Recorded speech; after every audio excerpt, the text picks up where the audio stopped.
एक ज़माने में ओक के एक लंबे दरख्त की शाखों में ऊंचे एक आरामदेह छोटे घोंसले में एक माँ चिड़िया और उसके 3 बच्चे रहते थे। माँ चिड़िया अपने बच्चों से बहुत प्यार करती थी और अपना पूरा दिन उनके लिए खाना जमा करने और उन्हें अलिफाना सिखाने में गुजारती थी। एक दिन जंगल में तेज हवा चल रही थी, जिसने ओक के दरख्त की शाखों को हिलाकर रख दिया और छोटे घोंसले को आगे पीछे घूमने का सबब बना दिया।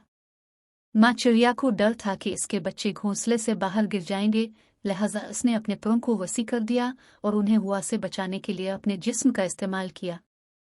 हवा चलती रही, लेकिन माँ चिड़िया ने अपने बच्चों की हिफाजत के लिए अपनी पूरी ताकत इस्तेमाल करते हुए मजबूती से थामे रखा। आखिरकार हवा थम गई और छोटा घोंसला एक बार फिर महफूज था। बच्चे अपनी माँ की बहादुरी पर हैरान रह गए और उनकी हिफाजत करने पर उनका शुक्रिया अदा किया। माँ चिड़िया मुस्कुराई और उनसे कहा कि वो हमेशा उन्हें महफूज रखने के लिए मौजूद रहेगी, चाहे कुछ भी हो। इस दिन से बच्चे मजबूत और ज्यादा पुरएतमाद हो गईं, ये जानते हुए कि उनकी माँ हमेशा उनकी हिफाजत के लिए मौजूद थी। उन्होंने अलिफाना सीखा और जल्द ही अपने आस पास की दुनिया को तलाश करने के लिए घोंसला छोड़ दिया, लेकिन वो अपनी बहादुर माँ को कभी नहीं भूलते थे और अक्सर उनसे मिलने के लिए ओक के दरख्त पर वापस आ जाते थे। माँ चिड़िया अपने बच्चों पर फख्र करती थी और उन्हें मजबूत और आज़ाद परिंदों में बड़े होते देखकर खुश होती थी, और वो जानती थी कि चाहे वो कहीं भी जाएं, वो हमेशा इस मोहब्बत और तहफ़्फ़ुज़ को याद रखेंगे जो उसने उन्हें दिया था।